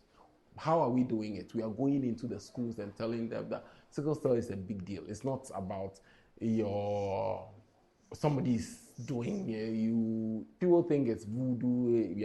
It's witchcraft. Yes, witchcraft. But the witches too, they are there. We know they are there. But when it comes to sickle cell, the science doesn't prove that they have anything to do with us. Okay. And so we are coming together and starting an advocacy that would say that the youth should know their status before they come together. Finally, how many people are affected by sickle cell? 2% of the population. Of Ghana's population? Yes. 2 of 30 is what, please? 1 of 30 is 3,000. So are we talking 6,000? 1% of 30 million. 3,000.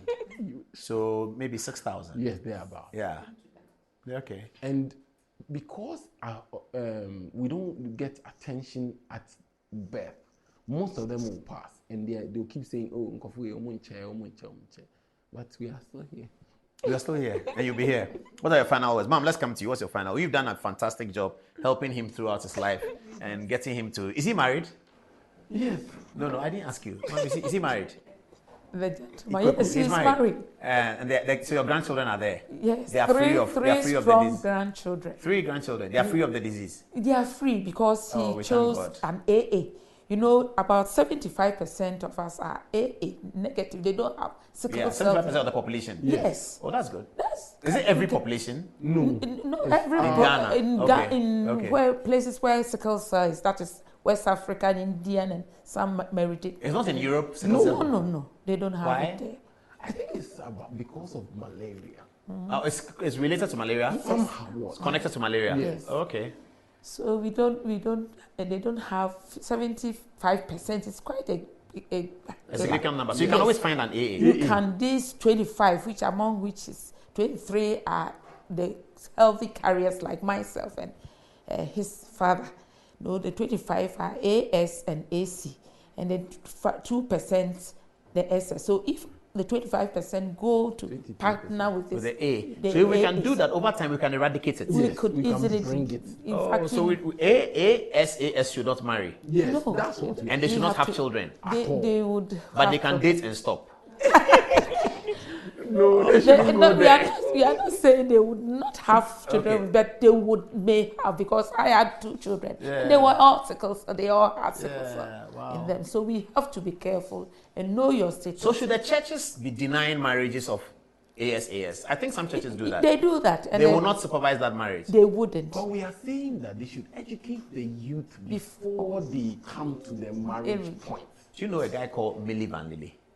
He's a musician. He played a song entitled "Love is Stronger Than Thunder." Haven't you heard it before? Ba ba ba baby, don't forget my number. Yeah. Love is stronger than thunder.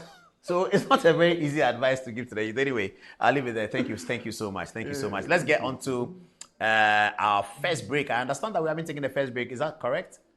We haven't? Oh, okay.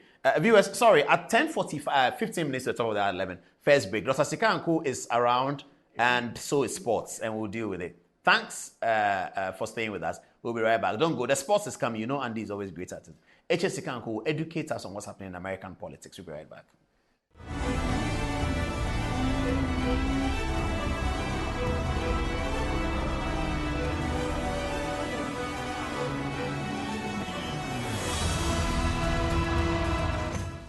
Also, about 40 days. 24 hours economy. Now, how do you know 24 hour economy. No. Very, very simple. This year, you buy about 10. About 10. About 10. Yapon, another president, another program at Waswa. It's another 24 hours now. You're going. Arambwa. Yapon, Mama, show now. Still on Edaho. Arambwa. Who put my students? That's from 10 to 11. Yeah, and go off. Mompong, but another political program and costume. Another Anambwa. The government 24 hour economy. That's how that's your host here. That's how that's politics. Yes, not so was near to us. On this point apart, not a moment do on Saba. Nay, when still on Pong, Obian Fia say, nice age money to us. Mompong, but a program is a program in Pong, Anambwa. Program Nepon, Yapon, this year, and 4 now more train. Now I can see that time be because once we could book them to buy. You could book full book them to buy. The also, it was a make their content in set time and Dawson. In Jagapono, 24 hours upon Naga Salate was here. So 1 hour, another 2 hours. Now you are 12, and 12, 2 and a point, upon your coffee. Namoso Pana for Fraba. Never Fraba. The politics throughout. Never say another before. Peace FM somewhere this way. We blah blah blah. So we listening now. Now almost bon do. Now say one na ekoso. And never my economy yesterday. Yet me boss you kon yet yan in 10 because baby I think dey here. Of an wash. One say dollar circus review. And 24 hours. So one say dollar circus review. So me. ya kwaje 3 billion free I buy dollar yes stable me ma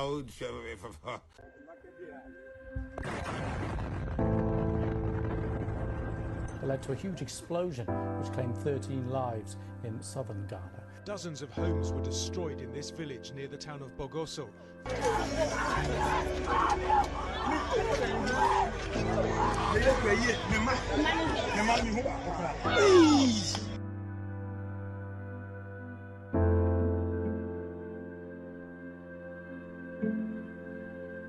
This very tragic incident which happened in Apieti when there was an explosion in the community, which literally wiped the whole community out.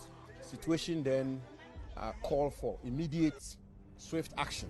The president at the time dispatched the vice president, Dr. Mamadou Bawumia, to visit the site and the scene and to ascertain for himself what was the state of affairs at that place. The government then had to move in very quickly to put in relief measures to bring some temporary relief to the residents of Apieti. I think by and large, the first phase of it was contained, and then we then had to come in, as in the Ministry of Lands and Natural Resources, the permanent resettlement of the people of Apieti. And on this occasion, let me commend and applaud highly Dr. Joyce Ayi, a senior stateswoman, who dedicated so much time and effort in helping the ministry to raise the necessary funding to rebuild this community. And through Dr. Joyce Ayi, we were able to raise the needed funds to be able to rebuild the Apieti community. We, the members of the committee, decided not to take any allowance at all, but rather we would also directly contribute to the fund. So far, so good. We are grateful for the privilege of being asked to raise the funds and to disburse the funds. There's still a lot of work to do. By the grace of God, so far we've been able to release funds as the need has arisen. I then constituted a redevelopment committee chaired by Honorable Benito Usibio with very high-ranking professionals in our country as members, and they went to work. We started by engaging the services of a consultant through procurement processes, and after which we also engaged services of construction companies.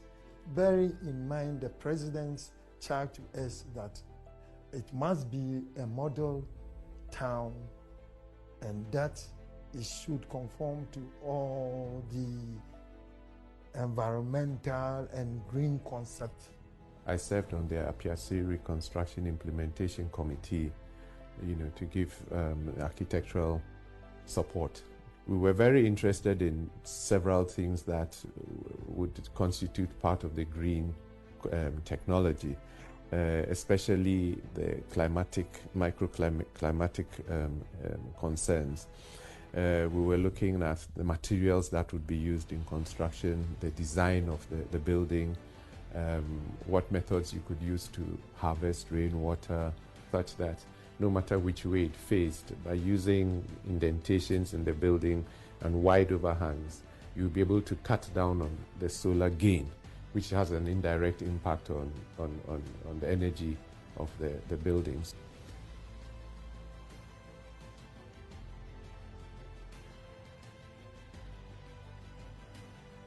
Mebo abaina baso say reconstruction team na or the ma say omoji si Apieti no oma yade mebo oma baso you see Apieti ro no abeye foforo kra amaye obi asi ho no ma obehu say aban no ayade na me enyim sa atwenta me ato Apieti fu ye ko ha mo papa nanso nyo ma mpanyin na adawroma asem ni si wo ba abobo ahen sanya wana anka bi adameta me mponye nyina ye nteta ase ebinum efim nso nyan ma ye pepia no wa hwanya bedu dameta me ye do ma mpanyin ase wo na adoye kase a wa ye den wa ye oda amahen na odi otode so sisi ale ye hunde hen dan na ose ye no wa ye no fefefe I should say this, that in all humility and modesty, I feel very proud that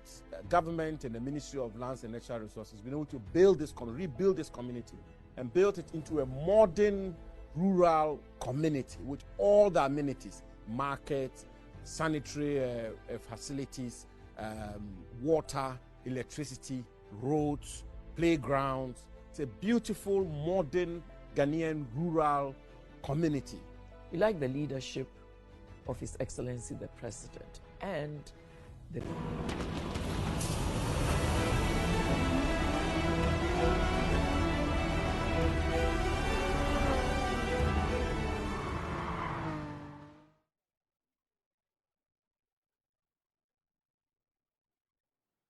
Okay, welcome back to the show. This is Good Evening Ghana. Still live. We're just about to hear sports, and then Professor Chisesikanko will be talking to us about the American election and about the book that he launched about Dr. Bawumia's vice presidency.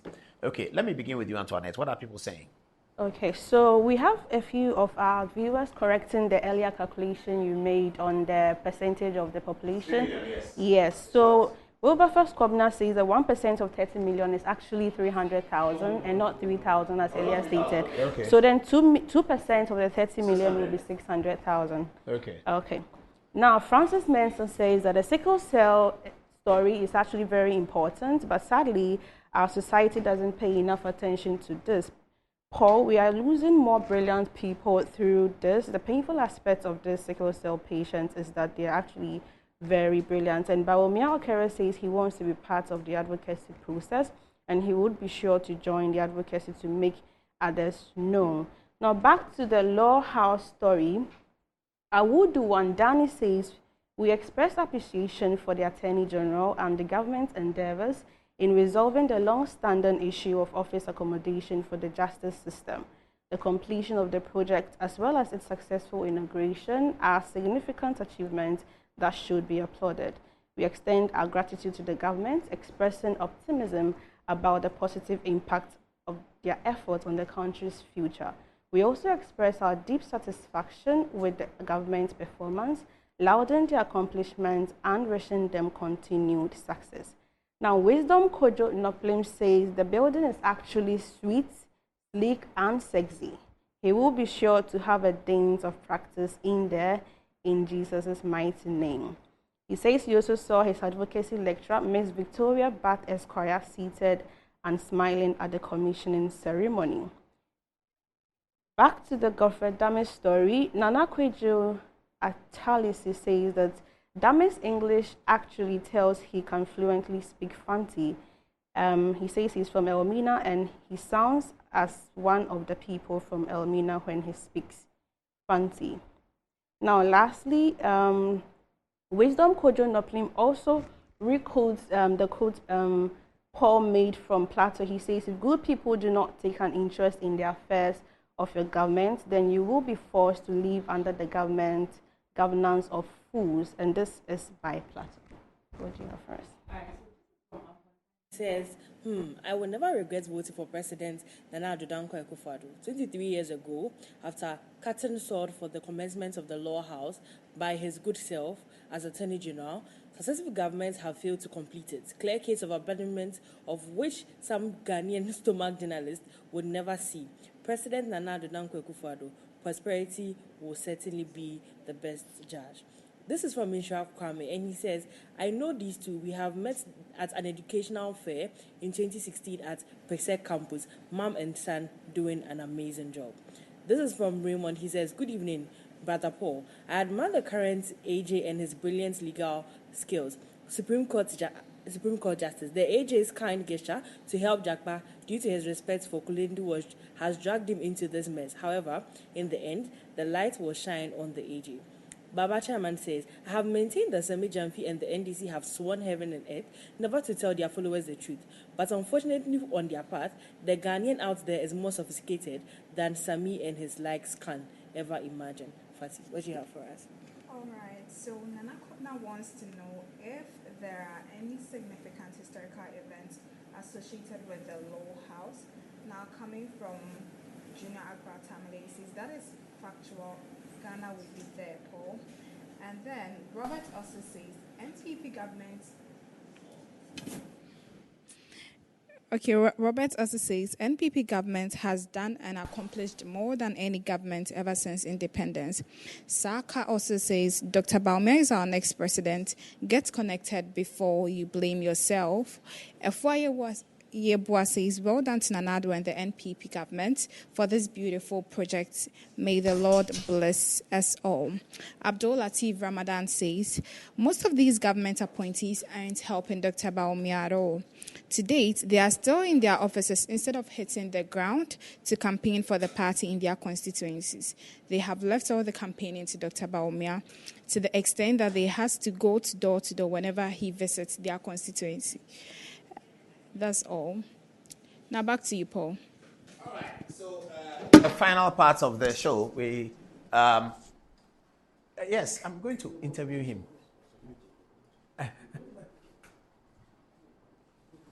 Come on, we are live on air. What's the problem?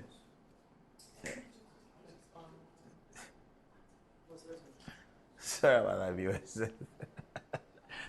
Hello. Yes, sir. Hearts of Oak. We stood here to say that they needed to win. Oh, yes. They didn't lose, but they got a draw. But are they no out? No, they are 15th.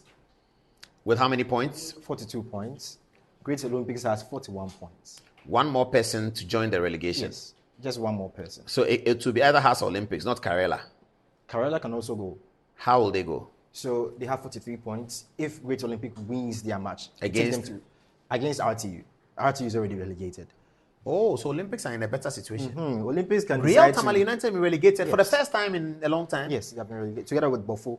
Bofo, they've been relegated. Abedipele's RCU is gone. Yeah, it's gone. There's a guy they had, he's called Mohamed Cho. Yeah. And another guy called Anna Nikobo. Yeah, I think they're all outside of the country right now. Oh, I don't know how old they are. Anna Nikobo, they're older than me, so I don't know. Yeah, There's Anna Nikobo and Mohamed Cho. He played for Great Olympics. Okay. Even Abu Imoro, I think he played for them a little before he came to Olympics. Yeah. Oh, wow. Very sad. Yeah. And then Hearts will be going to Beijing, a ground they have not won there since 2021. But Beijing don't need the points, do they? Yes. So Karela is going to a very tough opponent. They will go into Kumasi. Asante Kotoko. Who also don't need it. but they have to win. Yes, it's still a big match. So if Karela remains at 43, yes, Olympics win, Hearts win, Karela is out. Yeah. So Hearts need a draw. They need to win. Yes, they need to win. Because as soon as Olympics wins, they are beyond 42. Oh, yes.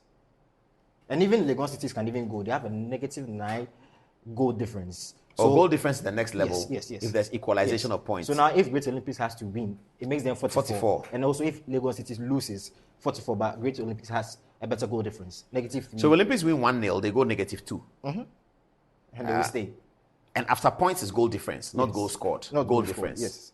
Goal difference. Hearts of Folk have a goal +3. That's not bad. Yes, so this is a bit better. That's not bad. They have to. They have the best goal aggregate among the people who are struggling for relegation. So they have to win, and that was if Hearts don't win and Olympics win, Olympics go through. Oh yes, and Hearts will be a bit. So who are these? Hearts of Folk? Yes, Toby Afede, your very good friend, speaking to his boys before the trip to Beijing. He's the hottest man in Ghana right now.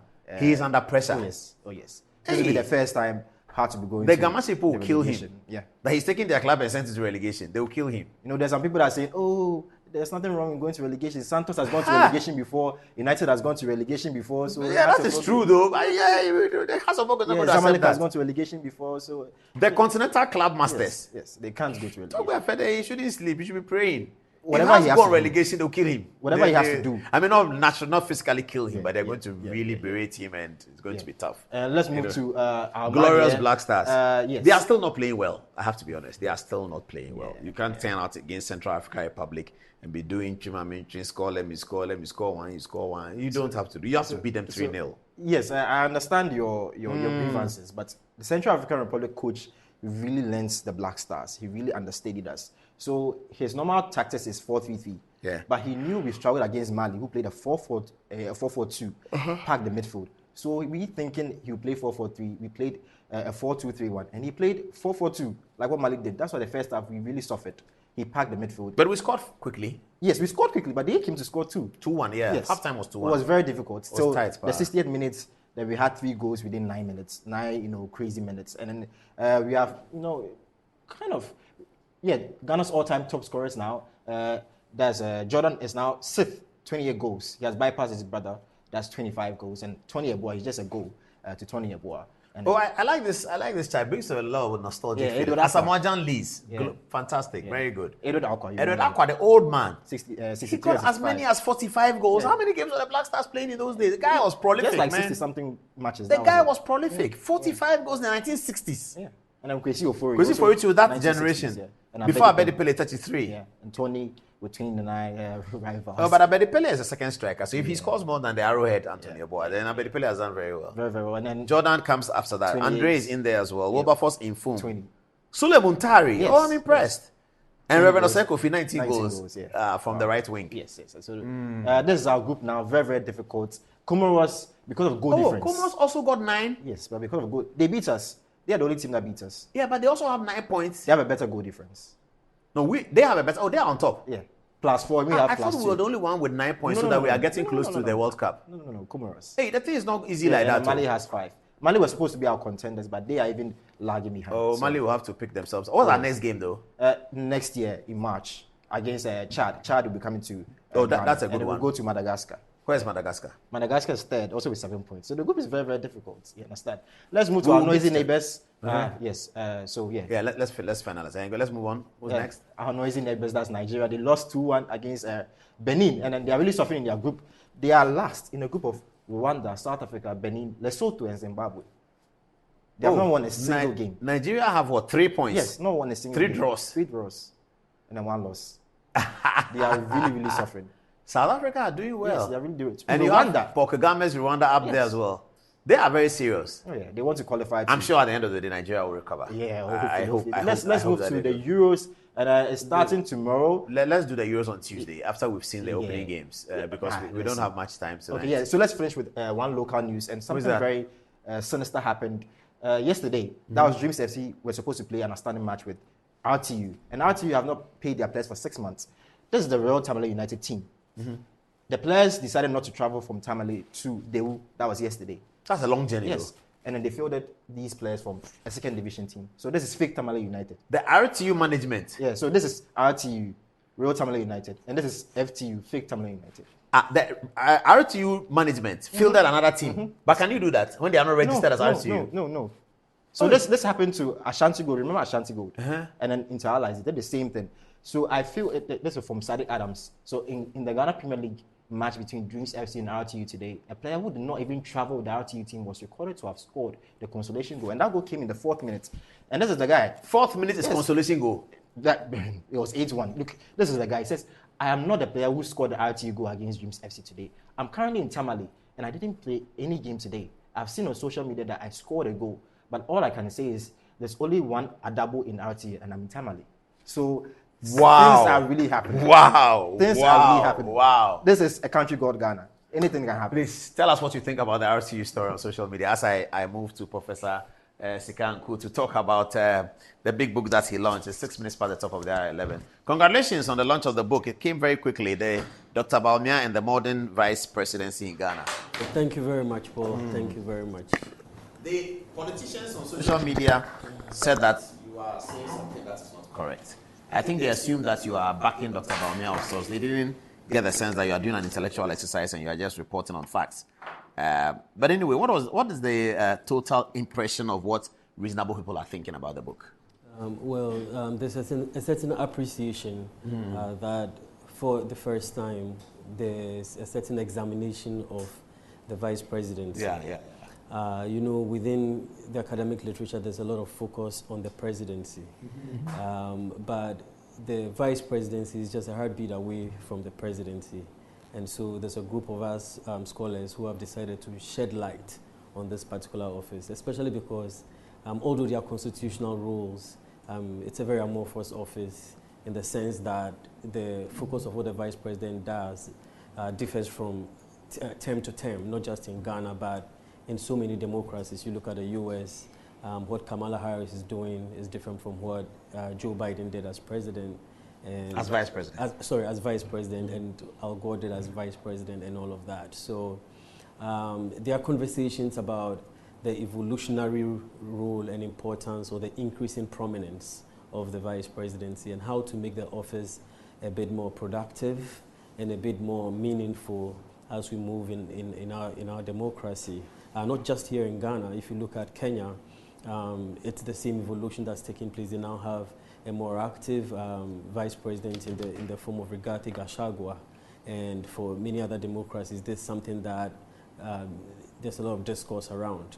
And so in Ghana, it was about time to shed light on it and to kind of understand the values and the principles that underpin one of the most consequential and most prominent vice presidents in our democracy, who is in the person of Dr. Mahamudu Bawumia, and how he has impacted this particular position and made it a more active, a more useful, a more meaningful, and a more productive one.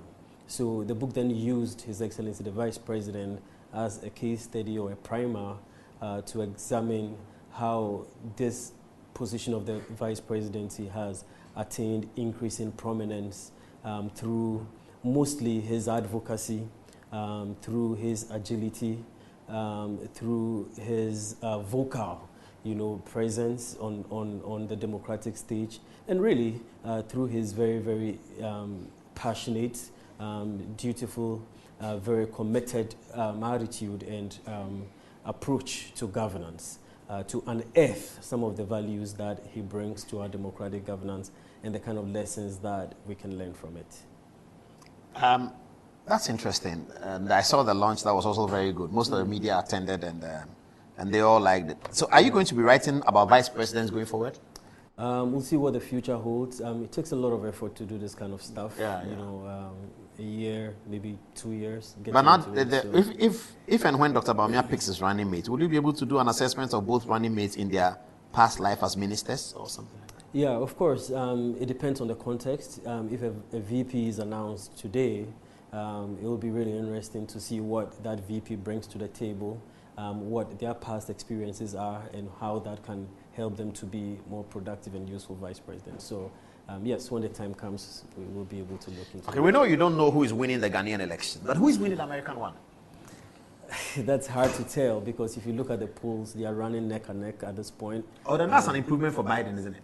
Yes, it is, because Donald Trump was leading up until quite recently.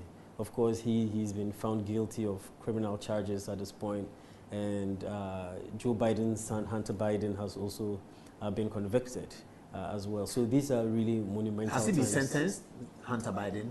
Well, he's been found guilty, so... But the sentence is coming later? Yes, coming later. And this has but he's not on the ballot. Hunter Biden is not on the ballot. Yeah, but of course, that's Joe Biden's son, and it's very directly linked to the president. And so... I mean, the activity for which he's been convicted, was the president in it? If he wasn't, he's an adult lawyer. Yeah, but there are activities surrounding it. For instance, his involvement in projects in Ukraine. There are allegations of corruption, but this particular one has to do with, I believe, his addictions and gun memberships. Yes. So that doesn't have anything to do with his father? Yes, but that's not the only thing. The Republicans are also doing investigations into deals that happen involving Hunter Biden. So, and just because of his link to the president and his character, how that paints his own father. But yeah, you're right. It's not likely to have. It's not him. He's not on the ballot. Yeah, it's not likely to have such a. That's really different. But then it's part of the narrative. Yeah, certainly. It's part of the conversation. And they do have debates coming up pretty soon. That's what I was coming to. There's a June debate? Yeah, June 27th, which will be the first one. The CNN debate? Yes, that's a CNN debate. Trump and Biden? Trump and Biden. Do they have which university is hosting it? No, so this time around, the regular Presidential Debate Commission, which hosts it, is no more doing it. The universities are more prominent during the primaries. That's where they host it. But the presidential debates are hosted by the Commission on Presidential Debates normally. This time they are not doing it because both candidates say they are not happy with the way they organized it. So they looked elsewhere, and CNN came up with a formula that they were happy with. So CNN is going to organize on June 27th, and in September, ABC is going to do another one. So the media houses are now doing the debates? Yes. Okay. Yes, and historically, even in the primaries, you'd see the media houses being very active or organizing their own debates, just like the way sometimes you have the polls, the media houses doing their polls. So that's what it's looking at on that terrain. Okay, thank you, Doc. It's always a pleasure talking to you, and congratulations for launching the book. Where can people get the book? For now... Let me just show the book to the camera again. It's beautifully decorated in red, gold, green. Yeah. Okay, where can people get the book? For now, at Legon Bookshop, and we are working to get it at Kingdom. The book, yeah? Yeah. Kingdom Bookshop outlets as well. Okay, Kingdom Books. Yes. Yeah, that's very easy to get to. Then, okay, so that's the book. Maybe you can go through the content, the chapters as well. Yes. That will be attractive for people who want to get it. Okay, so the various chapters here are Bawumia, the Bawumia factor. That's chapter 1. That's important. Dr. Mahamudu Bawumia and the evolutionary role of the vice president is also written. Campaign politics, Vetuso. What is the word? Vetuso. Okay. H.E. Samira Bawumia. That's interesting. Bridge building and unity. The Supreme Court's petition, a star witness illuminates the nation. Mr. Digitalization is also a chapter in the book. The Bawumia vision, the nation we can be, that's also in the book. Discursive leadership, engagement, and impact. The modern Afrocentric vice president, the Bawumia way, and lessons. They're very, very interesting topics Dr. Sikanko put together. The vice presidency, a treatise as well. I also have my own vision for Ghana. That's a quotation from Dr. Bawumia, and it can become the topic for a chapter. Political communication, framing and power of words, and then the journey of possibilities from Saka to presidential candidate. Very, very, very interesting. That's a lot of digging you did about the vice president when you talk about Saka. Yeah, I mean, actually, the book, I would say, yes, it does focus on the vice president and the unique qualities and attributes that he brings to the office. And I tease out a number of them. That is his empathy, his humility, his hard work, his excellence, his loyalty and dependability, and also his progressiveness and forward-thinking nature, especially when it comes to digitalization and the kind of dedication and committedness that he brings to his work. I would just say also that the book goes beyond the politics, and I tease out lessons that we can learn from his leadership. I remember when Obama became president, Forbes and some other scholars looked into his presidency and found what kind of lessons or how useful can it be to corporate leadership and communication. And so beyond the politics, there are lessons that we tease from the book that would be useful even if you don't support the vice president, or even if you're not interested in politics. There are lessons there for the youth in terms of leadership. There are lessons there for corporate leadership in terms of what deputies and assistants can learn from him, his loyalty to the president, his hard work and his dependability. And he really took a position which had been quite routine, which had not been as prominent, took it, made it his own, looked for problems or areas that he thought the country needed solutions to, and ran with it. And so he has transformed that position and made it much, much more visible, much more prominent. And that is what the literature, I mean, we vice presidential scholars have come up with, the treatise on the vice presidency, how to make it very, very effective. This is an office that can be the single most transformative executive framework for the transformation of the country in terms of it being an instrument for social justice, for social progress, and for social cohesion. And if you look at all these three indicators, this is a vice president who has really, really fulfilled these three indicators of what a modern Afrocentric vice presidency should be. Fantastic. People want me to ask you whether you want to run for parliament. But I'll ask that another time. Let's see what the text messages are saying. Antoinette, one message is, and then we're wrapping up tonight. So, coming from Junior Akbar Tamale, says, a critical thinker as a vice president, he thinks beyond Ghana. And also, lastly, coming from Ohineba Kweje, says, good evening, Paul. Dr. Bawumia is our next president, and he must be given the chance to lead the country into prosperity. What do you have for us? Right, so this is from Solomon. He says, oh, my best buddy succumbed to this particular disease. Forever rest in peace. And he was talking about the sickle cell and how we need to create awareness for it. Lastly, from Entry, he says, so this is the NDC who are promising to fight corruption. This is the way they want to fight corruption. NDC are jokers watching from Dam City, Akosombo. Paul, you are a gem. Anans. Ni Oko says the NDC and their mandamus politics would not work out for them. DMB has won and DMB is the winner. Now, lastly, Ifoyebo says, well done to Nanado and the NPP government for this beautiful project. May the Lord bless you all. Now, back to you, Paul. All right. On this note, without much ado, if you drink, don't drive. It's weekend. Those of us who like football, we're going to be around our television looking at what the Europeans are selling to us as the European Championships. The opening game is between Germany and Scotland.